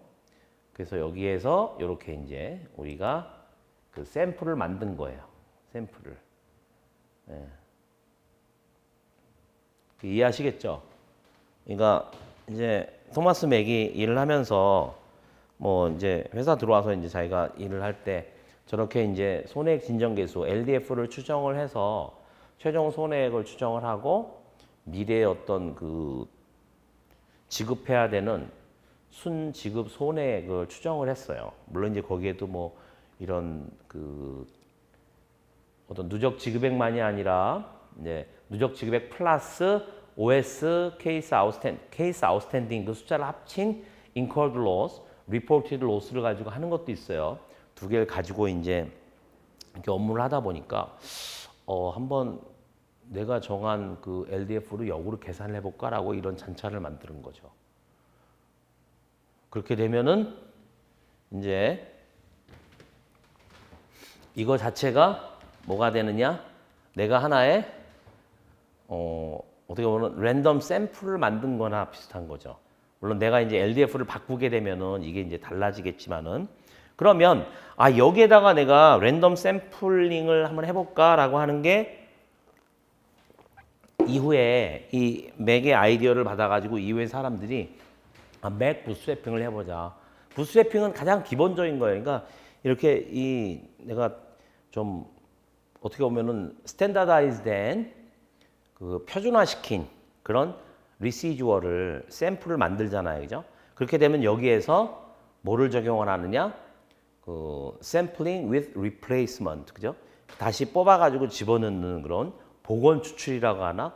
그 복원 추출이라고 하는 기본적인 어떤 과정을 여러 번 반복함으로써 그 지금 제가 fitted 그 트라이앵글을 만들었다 그랬잖아요. 그 트라이앵글을 여러 번 만드는 거예요. 그래서 그거를 가짜 트라이앵글이라 그래요. pseudo 트라이앵글. 그거 할 때 필요한 게 바로 이렇게 어떤 그 내가 지금 샘플링을 한 그런 잔차를 만드는 거죠. 금액들은 이제 AOI마다 다르고 디벨롭 피리어드에 따라 다르니까 표준화 시키는 거죠. 표준화. 그죠? 우리가 뭐 예를 들어서 뭐 스탠다드 노멀 할 때 하는 것처럼 하나의 스탠다다이즈를 시킨 그런 그 피어슨 리시주얼을 만들고 얘를 가지고 이제 그 랜덤 샘플링을 하는 거예요. 복원 추출을. 그렇게 한 결과가 이제 요게 나오게 돼요. 요게. 그죠? 지금 거기에서 이 위에서 지금 랜덤하게 내가 샘플을 뽑게 되는데 요거는 뭐 이제 아이고. 한번 내가 이제 이렇게 할 때마다 이게 바뀌죠? 이렇게. 그래서 그거는 이제 그 여기에 보시면은 요게 이제 랜덤 펑션을 넣고 그거를 이렇게 이제 공식으로 해서 라지라고 하는 거를 넣으면은 이제 저거를 하나 이제 그 리시주얼에 샘플링 리시주얼을 쭉 내가 이제 뭐 55개, 45개 있다 그러면 거기에서 몇 번째 거를 내가 뽑느냐라고 하는 거를 랜덤으로 컨트롤하는 거예요. 5번째, 6번째, 뭐 30번째, 몇 번째 해가지고 트라이앵글에다가 집어넣는 거죠. 그리고 나서는 디스탠다다이즈 하는 거예요. 스탠다다이즈 할 때 뭐 제곱을 해서 루트 해가지고 나눠주고 제곱하고 이랬잖아요. 그걸 역으로 가면 바로 요 샘플링 한 거에 의해서 여기에서 이렇게 가짜 트라이앵글을 만들 수 있단 말이에요. 그죠? 여기 보시면은 또 제곱한 건 루트를 해가지고 나눠주고 민 더하고 하여튼 뭐 해가지고 이렇게 이제 수도 저걸 가짜 데이터 트라이앵글이라 그래요. 그러니까 먼저 액츄얼 트라이앵글이 있고 그 다음에 이제 피티드 트라이앵글이 있지만 얘는 랜덤 샘플링을 통해서 뭐를 내가 그 스탠다다이즈 보통 이제 요 리시주얼도 여러 가지 종류가 있는데 이제 피어슨 뭐 스튜던타이즈드 그 피어슨 리시주얼을 가지고 랜덤 샘플링을 해서 트라이앵글 어디다가 이제 계속 임의로 던지는 거를 내가 뭐 몇만 번을 하게 되면 나는 가짜 트라이앵글을 얻을 수가 있는 거예요. 그러면은 그거에 따라서 또 아까 처음에 우리가 실제 데이터 가지고 한 게 뭐라 그랬죠? 베이직 체인 레러 볼륨 웨이티드 에버리지로 수도 트라이앵글에 대해서 또 이렇게 할 수 있잖아요. 그죠? 미래에 대한 손해액을 그냥 적용을 하는 거죠. 그럼 우리가 그 맨 처음에 보여드린 것처럼 추가적인 금액들이 다 이렇게 나타난다 이거죠. 그래서 예를 들어서 이렇게 바뀌죠. 그죠? 숫자들이 한 번 할 때마다 랜덤 넘버가 달라지면서 여기에서 이제 쭉 그런 숫자들이 나오게 돼요. 그러면은 일단 기본적으로 제가 그랬죠. 2010년도라고 하면 아니면 뭐 2010년도 뭐 12월 31일까지 데이터면 12월 데이터다라고 하면 요게 2010년도고 해당되는 그 연도고 요게 2011년도예요. 그죠? 1년 후에 누적 지급액이잖아요. 그죠? 그래서 그전 거에서 빼주면 쭉 따라가지고 2011년도 금액이 되겠죠. 그죠? 그래서 요렇게 여기에서 요렇게 빼주면 아예 이렇게 보는 것보다 이렇게 보는 게 낫겠다. 요렇게 해주면 그죠? 여기에서 요걸 빼면 물론 0이지만 순지급액 여기에서 요걸 빼주면 요 연도의 순지급액, 순지급 손해액 여기에서 요걸 빼주면 여기까지는 똑같은데 이런 거 보면은 여기에서 요걸 빼주면 여기에 순지급 손해액 이렇게 나오죠. 그죠? 그렇게 해가지고 요게 2011년 그 다음에 거가 2012년 이렇게 계속 그 순지급 손해액을 이렇게 받아오는 거죠. 예. 그러고 나서 여기다가 이제 그 할인율을 적용해야 되겠죠. 근데 할인율은 이제 뭐 나중에 제가 자세히 얘기한다라고 하고 이렇게 이제 그 future CY별로 1년 후, 2년 후, 3년 후 해가지고 쭉 이제 2019년까지 내가 순지급 손해액이 이렇게 이제 거기에서 가져오는 거죠. 나오게 돼요. 시뮬레이션 숫자만큼 가져오잖아요. 그죠? 그리고 거기에 대해서 3%를 가정을 해요. 그죠? 3%를 가정을 해서 그냥 디스카운트는 고정해서 이렇게 적용을 한다라고 치면 그걸 두 개 합한 게 여기 나와요. 그럼 요거를 이제 비주얼 베이직으로 돌려서 쭉 하게 되는데 제가 한 10,000번 돌려볼게요. 요즘 뭐 컴퓨터가 좋아서 10,000번 돌려도 요게 이제 그 결과를 가지고 그린 히스토그램이에요. 네, 이렇게 이제 만들어진 건데 요거를 한번 제가 돌려볼게요. 그러니까 항상 돌릴 때마다 달라진다 그랬죠? 시뮬레이션 쭉 돌리면 윈도우즈 오프를 안 했기 때문에 이렇게 여기 이제 쭉 시뮬레이션 숫자가 나와요. 나와서 2000번, 10,000번까지 이제 돌리라고 했으니까 이 밑으로 이제 쭉 비주얼 베이직이 카피를 뜨는 거예요. 한 번 한 번 바뀔 때마다 이제 아까 보신 것처럼 샘플링이 계속 되잖아요. 그죠? 그렇게 바뀐 수도 데이터 트라이앵글에 의해서 금액들이 달라지는 거죠. 그렇게 이제 시뮬레이션을 하게 돼요. 그러면은 이제 쭉 얘가 비주얼 베이직이 돌려서 만번까지 딱 끝나면 아까 요 모양이 이렇게 돼 있는 거 기억해 보세요. 이렇게 돼 있었죠. 좀 바뀌죠, 그죠? 예? 그러니까 이게 할 때마다 조금씩 바뀐다 그런 얘기예요. 그러니까 얘는 다 합친 거죠. 미래. 그러니까 1년 후 CY 기준으로 1년 후, 2년 후, 3년 후, 4년 후에 그 연도에 내가 순수하게 지급될 손해액 이 부분을 내가 10,000번 스토캐스틱하게 했죠. 거기에다 디스카운트를 적용했어요. 그러면은 빌딩 블록 1, 2에 합의되는 거죠. 그럼 빌딩 블록 1, 2 합에 어떻게 보면은 10만 번 적용을 한 거예요. 그죠? 그렇게 하고 나서 그 총액 기준으로 쭉 돼 있는 거를 히스토그램으로 그려보면은 이렇게 디스트리뷰션이 나온단 말이죠. 그죠? 그래서 이렇게 지금 쭉 스큐드 돼 있죠.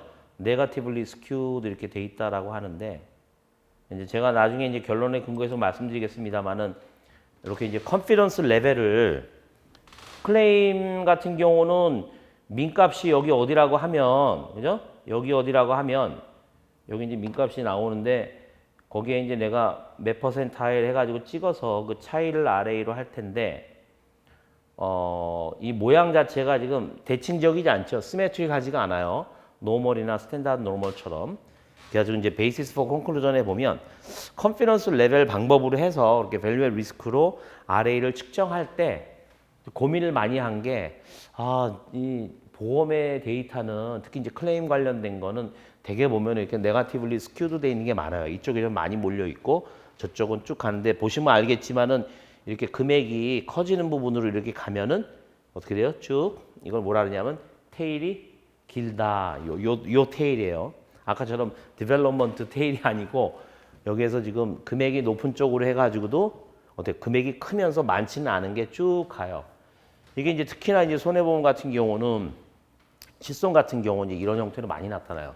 시메트릭하지 않고 이쪽 테일이 길단 말이에요. 그죠? 그래서 내가 예를 들어서 평균이 여기인데 이쪽으로 회사에 언페이버러블 한 거니까 버러틸리티가 RA를 잡는다. 그러면 이 RA 금액이 시메트릭 기준으로 보면 여기에 예를 들어서 뭐 80%타일인데 여기 20%타일로 해서 민값을 찾아보면 이쪽이 더 크다 이거죠. 그래서 이 대칭성이 아닌 게 참 고민을 많이 해서 다른 방법이 없나 뭐 거의 10여 년 넘게 고민을 했겠죠. 10년 넘는 건 좀 과장이고 계속 논의를 하고 찾고 연구하고 해도 컨피던스 레벨이라고 하는 하나의 그 RA의 기본적인 데피니션에 맞는 그런 대체되는 개념을 내지는 방법을 찾지 못했단 말이죠. 예전에 2013년도에는 뭐 테일 그러니까 컨디셔널 테일 익스펙테이션 아니면 테일 바 손해보험에서는 그건 뭐냐면 내 80%다 90%다라고 하면 여기 위에 해당되는 이거의 민값을 잡는 거란 말이에요. 그죠? 그래서 그거 하고 이제 내가 잡은 리스크 애퍼타이트 그 레벨의 상위의 민값 그거와 이거하고의 차이 그런 식으로 잡았어요. 이제 리스크 마진 계산할 때 이제 하는 개념인데 거기까지는 이제 좀 복잡하고 그래서 이거 가지고 고민을 했는데 어쩔 수 없이 그게 돼요. 그러니까 뭐 할 때마다 이게 달라지느냐 근데 되게 보면 테일이 길게 나와요. 하여튼 그런 부분이 이제 신기한 거죠. 10,000번. 물론 이제 소프트웨어들은 뭐 5만 번, 10만 번 여기서도 뭐 지금 10,000번 돌리는데 PC 사양에 따라 다르지만 뭐 1분도 안 걸린단 말이에요. 한 3, 40초인데 근데 이게 돌릴 때마다 달라져요. 돌릴 때마다. 그래서 지금 이런 모양이었죠.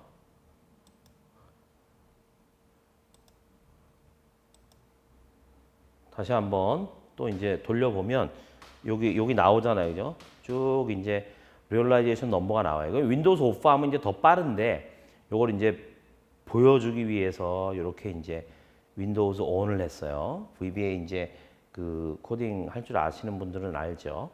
그렇게 가지고 하면은 거의 한 40초 정도? 40초 정도밖에 안 걸려요.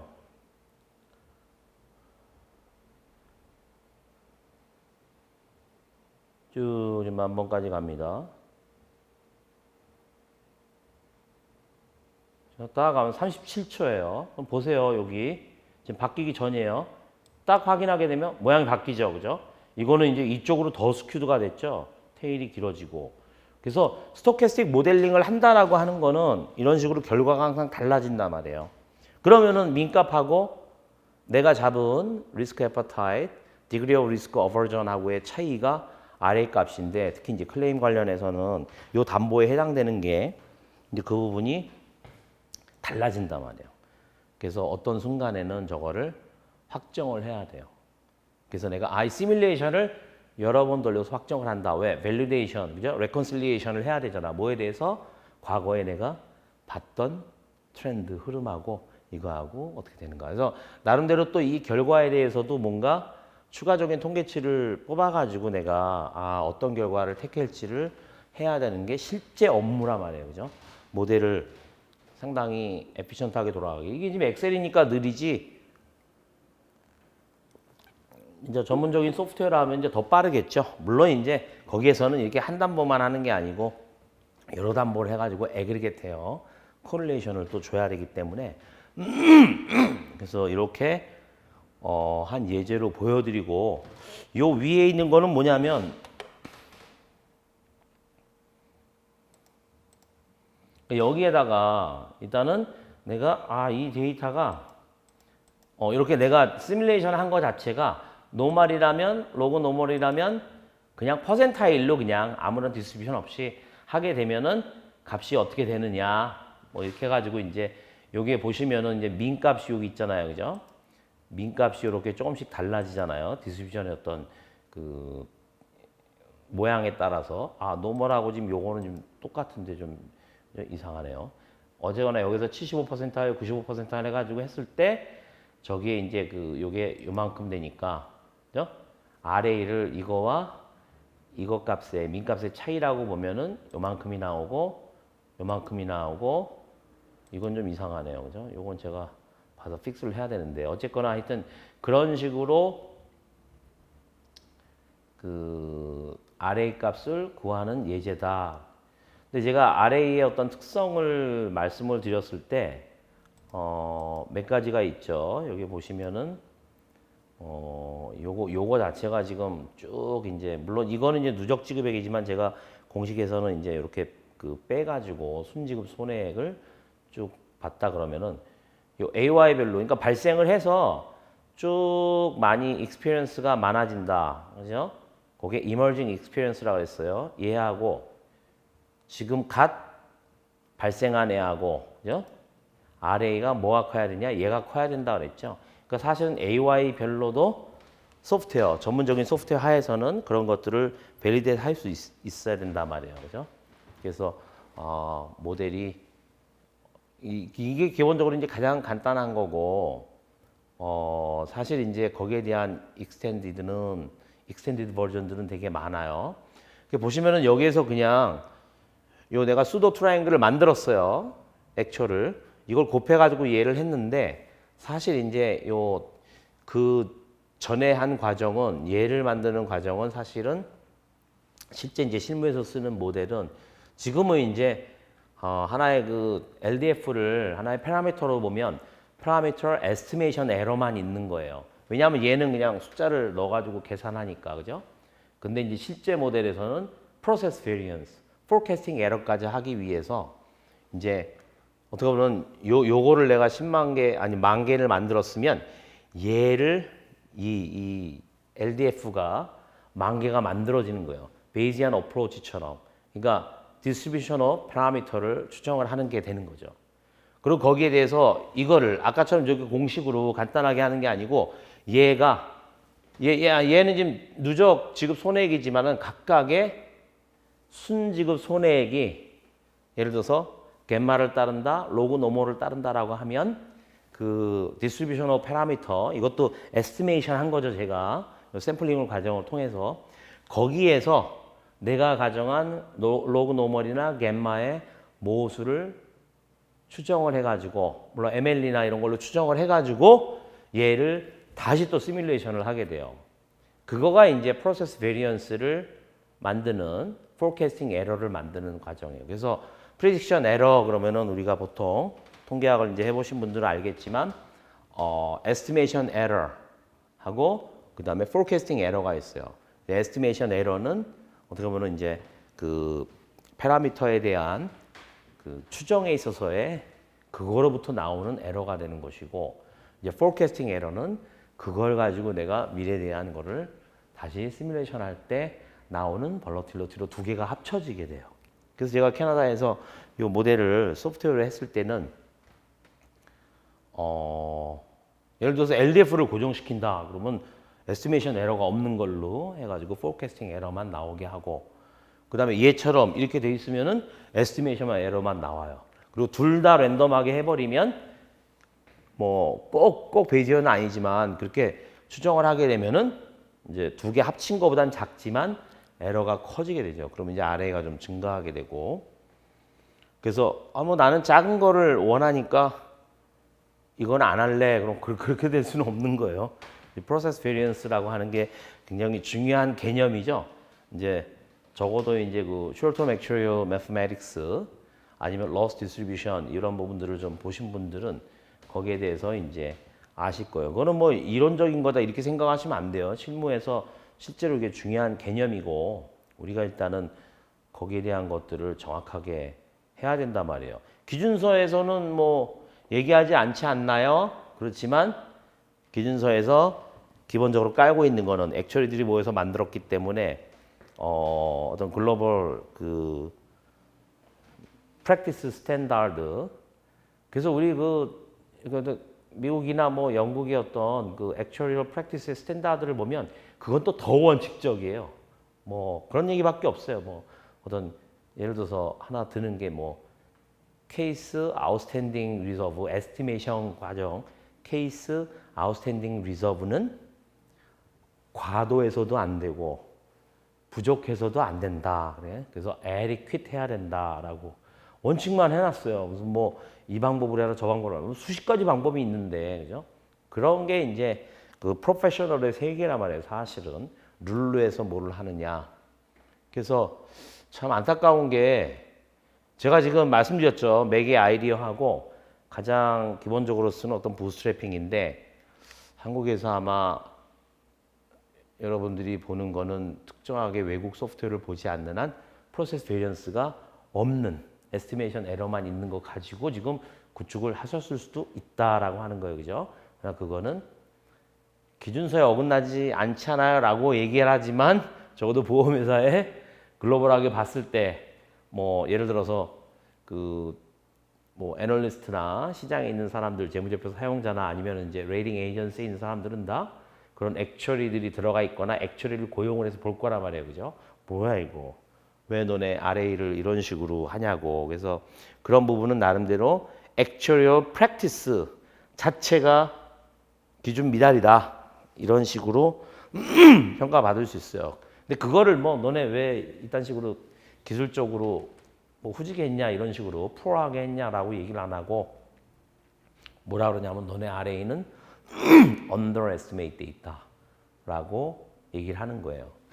그리고 이제 또 하나 측면을 말씀드리면은 비교 가능성인데 회사마다 동일한 모델을 써야 되는 거 아니야? 이렇게 얘기하시는 분들이 있어요.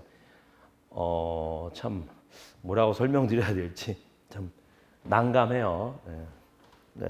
왜냐하면 제가 주니어 때부터 캐나다에서 배울 때는 이런 거죠. 하나의 그러니까 예전에 디터미니스틱하게 할 때도 방법론이 굉장히 많아요. 그 제가 이제 쓴 번역하고 좀 제가 에드에서 쓴 책에 보면은 한 뭐 7, 8가지밖에 없는데 실제로 그 여러 가지 나와 있는 것들은 많아요. 한 회사가 과연 그 중에서 하나만 하느냐? 아니라 말이에요. 그죠? 어느 정도 데이터에 근거한 디벨롭먼트 메소드를 벤치마크로 하고 그 안에서도 두 가지가 있단 말이에요. 또 그 안에서도 LDF 셀렉션을 어떻게 하느냐가 또 여러 가지가 있는데 셀렉션이 그거하고 그다음에 또 이제 여러 가지 다른 모델들이 있어요. 그거 모델 중에 하나만 써야 되는 거 아니야? 주구장창? 그죠? 한번 선택했으면 아니 물론 내가 모델을 뭐 이렇게 하나를 했다가 바꾸려고 그러면 설명을 해야 되지만 적어도 내가 배운 프랙티스는 하나 가지고 결론을 안 낸단 말이에요. 특히나 이제 데이터를 뭐 딱 연도별로 하나 해서 절대로 아니에요. 그러니까 제가 월, 분기, 반기 다 만들어 놨다 그랬잖아요. 그죠? 그러니까 처음에 주니어 때 들어가서는 정말 엑셀로 트라이앵글만 거의 제가 봤을 때는 뭐 담보별로 하고 뭐 이게 페이드 로스만 합니까? 뭐 클로즈 클레임 카운트나 오픈 그러니까 미종결 건수, 종결 건수 막 이런 것들을 각 그 담보별로 해야죠. 막 자동차 손해보험 있죠. 뭐 엄청나게 많아요. 게다가 또 프라빈스별로 따로 해야죠. 주별로. 엄청나게 하여튼 그 부분. 그래서 그 부분을 막 비주얼 베이직으로 짜느라고 비주얼 베이직을 막 익혔던 기억이 나는데 비교 가능성을 높인다라고 하는 게 어떤 그 밑에 언더라인 저 아이스버그 이 안에 있는 액츄얼 모델을 똑같은 모델을 써야 된다라고 하는 거는 정말로 어디 가서 얘기하면 창피할 정도로 굉장히 그런 얘기를 하면 안 된다 이거죠. 그래서 그 문제는 뭐냐? 내가 벤치마크 모델이 있고 두세 개의 모델을 해서 할 때 뭐냐면 내가 스스로 more convinced, 내가 스스로를 신뢰하는 거죠. 그리고 more reliable하게. 그래서 그거를 공시해서 잘 설명을 하면 돼요. 그때 이제 그 저지먼트가 들어가는 거예요. 저지먼트가. 그래서 뭐 그 비교 가능성이라고 하는 게 모델을 모든 회사들이 똑같이 써야 된다 이런 건 아니에요. 그러니까 디터미니스틱 모델 하에서도 그거는 상당히 이제 그 다른 얘기로 이해하시면 된다. 그런 거를 말씀드리고 하나 이제 예제로 또 하나 보여드릴 게 요거를 제가 이제 요거 캐시 아웃이고 하나 제가 보여드릴 게 요 부스래핑을 한번 이제 프리미엄 지금 여러분의 우리 기준서에서 그 경계 내에 들어가는 현금 흐름 중에 가장 큰 게 사실 뭐 프리미엄 리시브드 하고 페이드 아니에요. 클레임 쪽 관련해서 그죠? 자 그래서 요거는 이제 간단하게 앞에서 제가 자세히 설명드렸으니까 시간도 많이 갔고 요거를 이제 이렇게 간단하게 설명드릴게요. 얘는 지금 퓨처 클레임이 아까 전 클레임에서 퓨처 클레임은 없잖아요. 그죠? 퓨처 클레임은 또 다른 얘기다라고 하는 거예요. 그러니까 과거에 제가 프랙티스에 없었다라고 하는 부분이 퓨처 클레임은 다른 거고 제가 다음 시간에 퓨처 클레임 부분은 보여드릴게요. 근데 요건 뭐냐? 계약에서 들어오는 리튼 프리미엄, 요 리시브드 프리미엄으로 생각하자 말이죠. 계약이 처음에 들어왔을 때 각 언더라이팅 이어별로 이만큼이 들어왔어요. 그리고 이제 쭉 이렇게 보험료가 CY별로 이것도 CY별로 이렇게 사선으로 보면 CY죠. 2010년도에 보험료 하면 이렇게 되는 거고 이게 줄어들겠죠. 유지율에 따라서 처음을 100으로 보고 얘네들도 마찬가지로 아까처럼 베이직 체인 레러 방식을 이용해서 이렇게 해가지고 구할 수 있겠죠. 그죠? 그렇게 되고 여기 뭐 예를 들어서 이런 식으로 구할 수 있겠죠. 그죠? 거기에서 몇 프로 됐는지 얘도 마찬가지로 내가 요거를 확정을 해요. 확정을 하고 나서 한 여기에서 내가 잡는 부분은 물론 이걸 뭐 다 종결될 때까지 안 본다고 한 14년에서 제가 끊었는데 여기 있는 숫자를 가지고 추정을 한 거죠. 쟤도 요걸 가지고 요걸 메워 넣었으니까 저 추정한 걸 가지고 거꾸로 피티드 데이터를 만들고 그것의 차이가 이렇게 나와요. 그죠? 그러면은 마찬가지로 과정을 거쳐서 여기에서 요 미래에 있는 거를 만든단 말이에요. 그죠? 여기 보면은 이것도 마찬가지로 여기서는 누적이 아니라 그때 보험료고 줄어드는 보험료니까 제 차감을 안 하고 그냥 가져오겠죠. 한번 이거 보시면은 이렇게 바뀐단 말이에요. 이렇게. 그래서 그거를 이제 마찬가지로 10,000번을 하는데 얘 같은 경우는 보험료 자체니까 미래 CY별로 이렇게 요거만 이제 더하면 되겠죠. 그죠? 그래서 얘를 여기에서 가져와서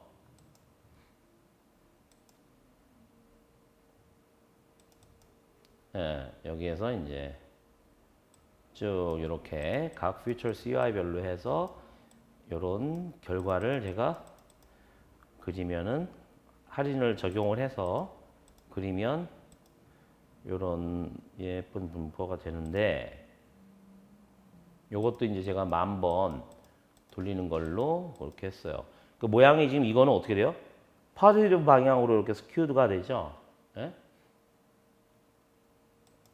그게 바로 보험료의 특성이고 RA를 구하는 거는 이쪽으로 구하는 거다. 이것도 이제 10,000번을 제가 쭉 돌려봤어요. 그죠? 기본적인 아이디어는 뭐냐? 히스토리컬한 프리미엄 히스토리가 있죠. 언더라이팅 이어별로. 컨트랙트 그룹에 해당되는 이것들을 이제 쭉 추적을 하고 유사한 것들을 가지고 내가 이제 그 가정치를 잡는데 유지라고 하는 모수를 통해서 하고 그 다음에 부스트래핑 메서드를 이용을 해서 에스티메이션 에러만 일단 가정을 하고 그렇게 해가지고 이제 10,000번을 돌렸다라고 치면 그죠?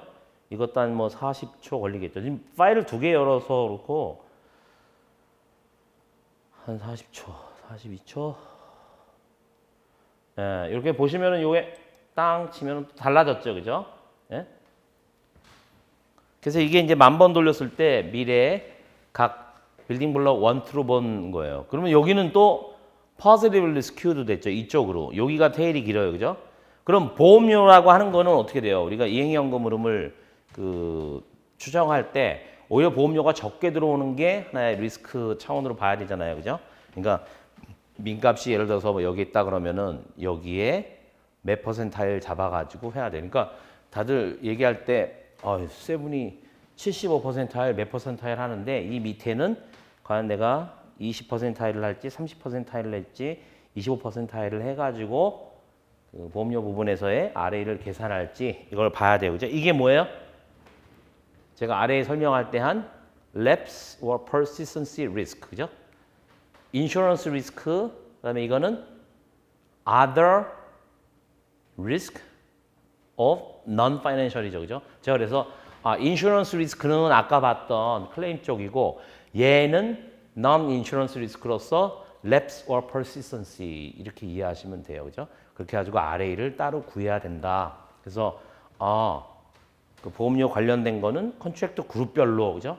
물론 이제 이거는 전체를 가정을 한 거지만 유사한 어떤 그 보험 종목 그리고 유사한 뭐 이제 넘버 오브 컨트랙트가 다르면 그러면은 이제 거기에 대한 어떤 스케일링을 해야 되겠지만 이렇게 그 컨트랙트 그룹의 보험료에 대해서 모수 추정을 하고 요 데이터를 저거에 따라서 이제 그 어느 정도 가정을 해가지고 미래의 보험료에 따른 현금 유입을 추정을 하고 10,000번 하고 그 다음에 거기에서 lapse or persistency 리스크 값을 산출한다 이거죠.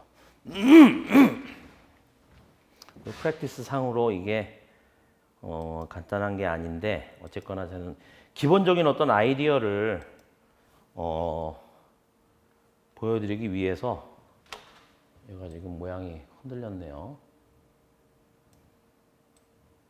또 이제 머리를 아프게 해드리기 싫지만 하나 더 이제 참고로 말씀을 드리면 제가 이제 프랙티스를 함에 있어서 하나 이제 추가로 생각을 해야 되는 게 여기 이제 아까 제가 말씀드렸죠 민하고 이쪽에 어떤 그 내가 잡은 그걸 이제 뭐 기준서에서 얘기하는 degree of risk aversion 솔벤시 2에서는 이제 risk appetite 해가지고 몇 퍼센타일 잡아서 했다라고 치자 이거죠. 이 민값이 막 움직이잖아요, 그죠? 근데 그 전에 이제 그 선임 계리사 appointed actuary가 나름대로 이 작업을 하더라도 LDF를 딱 선정을 해요.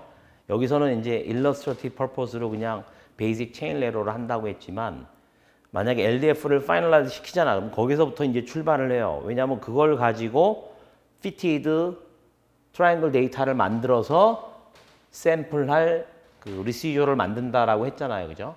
근데 그렇게 했을 때 그때 그 최종 손해액과 그다음에 현재까지의 어떤 2010년 기준으로 했을 때 어떤 누적 지급액이 있다라고 하면 그 사이에 있는 어떤 그 넷 지급 손해액 이 부분이나 이 부분 자체를 이제 어떻게 보면은 손님계리사가 민값으로 잡았다라고 치자 이거죠. 그러면은 디스트리뷰션 이게 10,000번 했을 때 거기에 따른 디스트리뷰션은 한번 돌릴 때마다 새로 생성이 되지만 그것의 민값이 이거랑 다를 수가 있잖아요. 그죠? 그건 어떻게 하느냐? 그러니까 이제 솔벤시 2 할 때 그럴 때 그거를 스케일링을 한다 그래요. 그러니까 선임계사가 정한 민값 민값이 이제 어떻게 보면 그거는 하나의 이제 디터미니스틱한 에스티메이션이니까 그 값하고 내가 스토캐스틱 시뮬레이션을 한 이 부분하고의 스케일링을 한다 그래요. 그것도 프로그래밍을 해서 그것도 이제 두 가지 방법이 있어요. 멀티플리커티브하고 애디티브. 승수적인 방법하고 가산적인 방법이 있어요. 그래서 쉬프트 시키는 거예요. 쉬프트. 그래서 가산을 한다 그러면은 민값 디스트리뷰션 형태는 가만히 있고 이게 숫자가 움직이죠. 그렇게 되면은 아무래도 이제 이 array 값도 조금 변할 거 아니에요. 그죠? 그러면은 민값을 이동시키기 위해서 내가 뭔가 승수를 곱한다라고 하면 다른 데에다가도 다 그걸 곱해야 되잖아요. 그죠? 디스트리뷰션 성격을 안 해치면서 그거를 멀티플리커티브 이걸 옮긴다라고 하면 거기에서 또 array 값이 달라지죠. 그 과정이 있어요. 실무적으로. 그 모델을 어떤 운영하는 데 있어서. 그러니까 그런 어떤 실무적인 뒤안길들이 있단 말이죠. 아까 말했죠. 현재 이제 한국에서 많이 가지고 있는 제가 이거 한 것도 일단 그 이상 진전을 못 시키고 이제 회사를 나와서 있는데 그 프리딕션 에러 중에 에스티메이션 에러만 지금 나오는 모델이고 프로세스 베리언스를 추정하는 포캐스팅 에러가 없다. 그리고 또 하나는 스케일링이라는 게 없다라고 하는 거예요.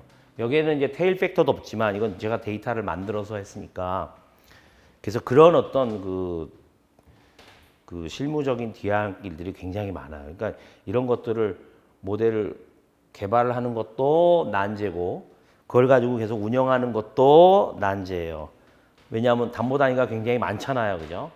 그럼 어느 수준에서 내가 데이터를 모아가지고 모수 추정을 해서 이 컨트랙트 그룹에 적용할 건가. 그래서 기준서에 보면은 뭐 그룹이나 포트폴리오보다 상위 레벨에서 이행현금으로 애매하게 나와요. 이행현금으로 추정한 다음에 밑으로 엘로케이트 하라 이런 얘기가 나오잖아요. 그죠? RA 같은 경우는 제가 그랬죠. 그거는 탑다운이라고 내 이름을 짓는다고 하면 RA 같은 경우는 바텀업인데 그죠? 그랬을 경우에 이 매저하는 단위가 컨트랙트 그룹인데 데이터 자체는 내가 전체로 몰아서 해야 되나 아니면 컨트랙트 그룹하고 유사한 것을 가지고 해야 되냐 이거는 이제 회사 내 데이터만 가지고 하겠지만 여러 가지 실무적으로 그런 난제들이 있어요. 그런 것들을 셋업을 하고 잘 운영을 한다라고 하는 거는 하루아침에 되는 게 아니겠죠. 근데 모델 first, 모델 빌딩 first, 그죠? 과연 모델을 어느 정도 글로벌 수준 내지는 우리가 알고 있는 어떤 통계적인 의미 아니면 액츄얼 사이언스 측면에서의 합리적인 그 요건을 갖춰서 모델이 일단 첫째 만들어져야 되는 게 1단계다. 그래서 신기하게 지금 클레임 쪽 같은 경우는 이렇게 그죠? 라이트 테일이 긴데 보험료 같은 경우는 이 레프트잖아요. 레프트 이쪽이 길면서 그러니까 네거티블리 스큐드하고 포지티블리 스큐드로 다르잖아요. 그죠? 이것도 참 신기해요. 그죠? 이렇게 돼 있어요. 그죠? 이런 부분들이 이제 그 특징이고 그 다음에 익스펜스 리스크는 어떻게 하느냐? 익스펜스 리스크도 이런 수준으로 이런 디멘전으로 그죠? 물론 이제 저렇게 뭐 계약 관련된 거, 뭐 클레임 관련된 거, 오버헤드 막 여러 가지 거를 배분해야 되고 이 컨트랙트 그룹에 맞는 사업비 이런 수준으로 하려고 그러면 또 이제 쉬운 작업이 아니지만 어쨌거나 이 스토캐스틱이라고 하는 게 뭐냐? 스토캐스틱 시뮬레이션이라고 하는 게 뭐냐라고 하는 거를 맛을 보여드린 거예요. 한 건에 대해서 한다 그러면 이런 방법을 할 수가 없겠죠, 그죠? 한 건이라 그러면은 뭐 그 베르누이나 아니면 네가티브 바이노미얼 이런 개념으로 엄청나죠. 그거는 제가 기준서에서 잠깐 언급을 해드렸는데 virtually impossible, 그죠? 실질적으로 불가능한 거죠. 건건이 과연 스토캐스틱하게 한다라고 하는 건. 그래서 이렇게 이제 그룹 해가지고 애그리게이트를 해서 이 수준에서 스토캐스틱 시뮬레이션이 뭔가라고 하는 부분을 제가 감으로 알려드린 거예요. 예. 그래서 이 부분은 제가 이제 참고로 기준서 이외에 보여드리고 싶어서 해드린 부분입니다. 예, 여기까지 보여드리고 다음 시간에 그 다음 진도를 나가도록 하겠습니다.